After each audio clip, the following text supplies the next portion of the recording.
तो स्टूडेंट, इस वीडियो में मैं आपको बताने वाला हूँ पेज नंबर 12 से लेकर 17 तक पूरा कंप्लीट। ठीक है, तो यहाँ पे ध्यान दीजिएगा, इकाई 7 पत्र लेखन वाला जो है ना, पेज नंबर आपका 12 से लेकर 17 तक में सिर्फ आपको पत्र लेखन दिया है, वहां तक आपको बताने वाला हूँ। यहाँ पर आप लोग ध्यान दीजिए, पत्र लेखन भी दो तरह का होता है, एक होता है औपचारिक और एक होता है अनौपचारिक पत्र। तो इस प्रकार से आपको देख लेना है। चलिए अब हम लोग पत्र की ओर बढ़ते हैं। जैसा कि आप लोगों के लिए यहाँ पे एक अनौपचारिक पत्र जो होता है वो विद्यालय यानी स्कूल और कार्यालय आदि के लिए औपचारिक पत्र का उपयोग होता है, एक आपको यहाँ पर बताया गया है, समझाया गया है। तो विद्यार्थी, आप लोग जब प्रश्न पेज नंबर 13 में देखिएगा तो आपको यहाँ पर आपको एक पत्र दिया है, इसे बनाना है, वो मैं बिल्कुल सरल तरीके से बताऊंगा। अपने कक्षा अध्यापक को 2 दिवस के अवकाश हेतु प्रार्थना पत्र लिखना है। ठीक है, तो चलिए आपको किस प्रकार लिखना है वो बता देता हूँ। तो देखिए, सबसे पहले लिखना है यहाँ पर प्रति, उसके बाद कक्षा अध्यापक, और यहाँ पर अपने स्कूल का नाम लिखना है जो भी होगा। ठीक है, उसके बाद यहाँ पर स्कूल का नाम लिखने के बाद विषय में आपको लिखना है 2 दिवस के अवकाश हेतु प्रार्थना पत्र।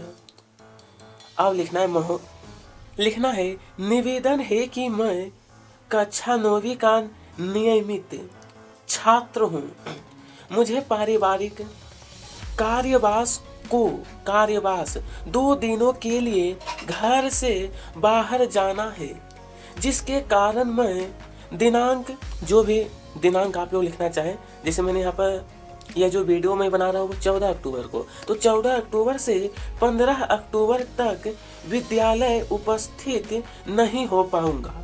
इतना लिखने के बाद यतः आपसे निवेदन है कि कृपया मुझे 2 दिवस का अवकाश प्रदान करने की कृपया करें। और यहाँ पर आपको दिनांक लिखना है जिस तारीख को आप ये पत्र लिख रहे हैं। उसके बाद पार्थी में अपना नाम, कक्षा, वर्ग लिखना है। ठीक है, तो इस प्रकार से आपका ये जो प्रश्न दिया था पत्र लिखने वाला वो कंप्लीट हो गया है। चलिए इसके आगे देखते हैं।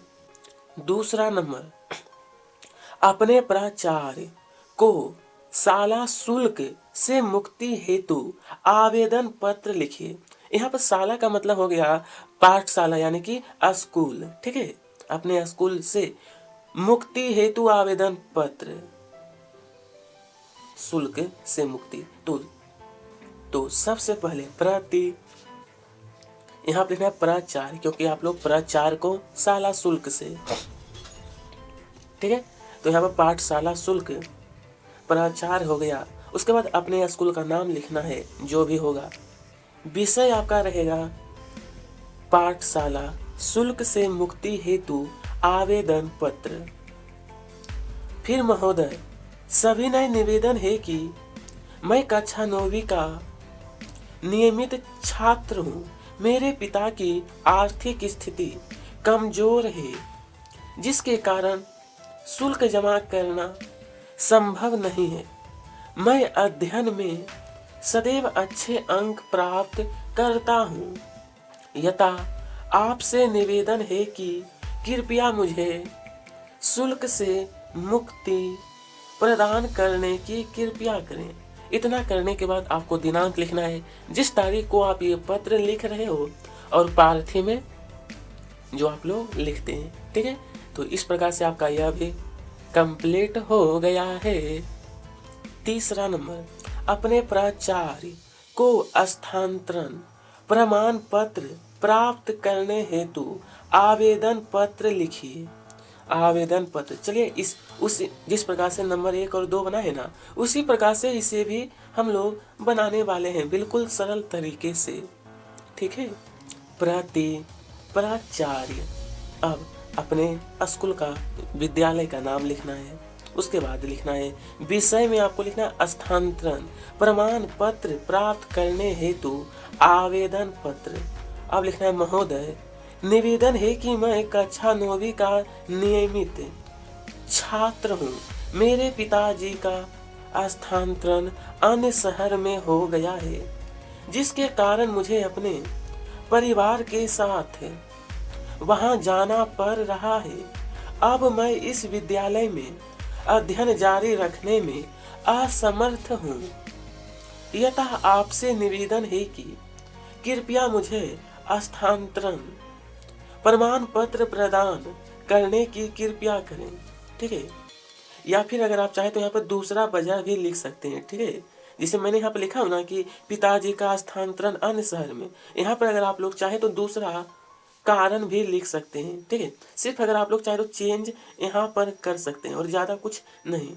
हालांकि ये भी अच्छा है। ये आपका हो गया प्रमाण पत्र। उसके बाद आपको दिनांक और यहाँ पर प्रार्थी लिख करके पूरा इस पत्र को कंप्लीट करना है, आवेदन पत्र। तो चलिए यहाँ तक हमारा हो गया है। इसके आगे अब देखने वाले हम लोग अनौपचारिक पत्र। पहले देखे थे औपचारिक, अब हमारा रहेगा अनौपचारिक पत्र। ये जो हमारा है पारिवारिक एवं सामाजिक पत्र होता है। जैसा कि एक यहाँ पर आपको समझाया गया है, परीक्षा की तैयारी की जानकारी देते हुए 500 रुपये मंगवाने के लिए अपने पिताजी को एक पत्र लिखिए। तो इस प्रकार से आपको दिया गया है पिताजी को पत्र। तो चलिए अब देखिए, जो हम बनाना है वो ये वाला है कि अपने वार्षिक परीक्षा की तैयारी से अवगत कराते हुए अपने पिताजी को एक पत्र लिखिए।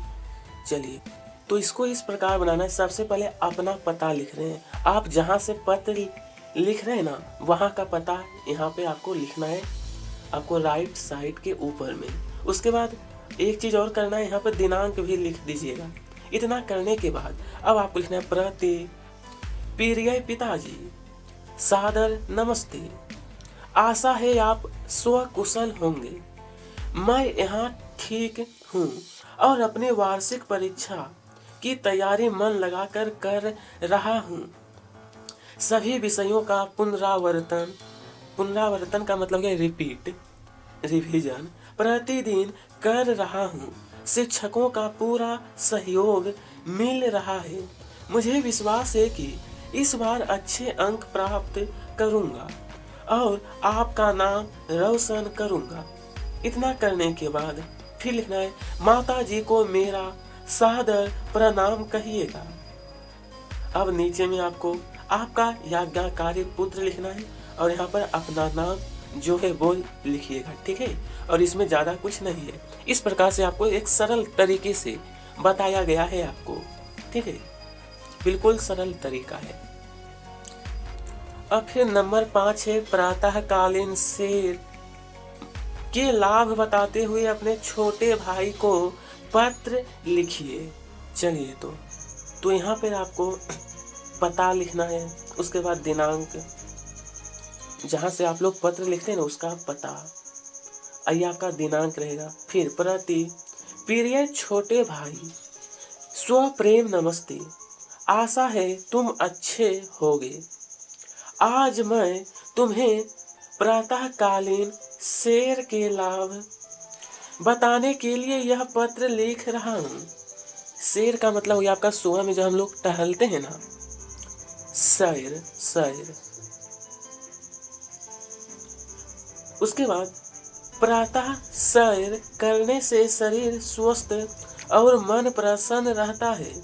सुबह की ताजी हवा हमारे फेफड़ों को शक्ति देती है और दिन भर काम करने की ऊर्जा मिलती है। नियमित सैर करने से बीमारियां दूर रहती है और पढ़ाई में मन लगता है। उसके बाद आपको लिखना है नीचे में यथा तुम भी रोज सुबह उठकर सैर पर अवश्य जाया करो। इतना लिखने के बाद फिर लिखना है तुम्हारा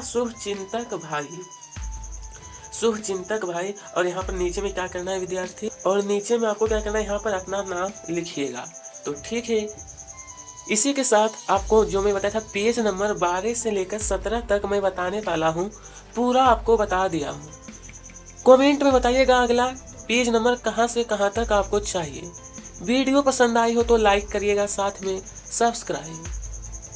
थैंक्स।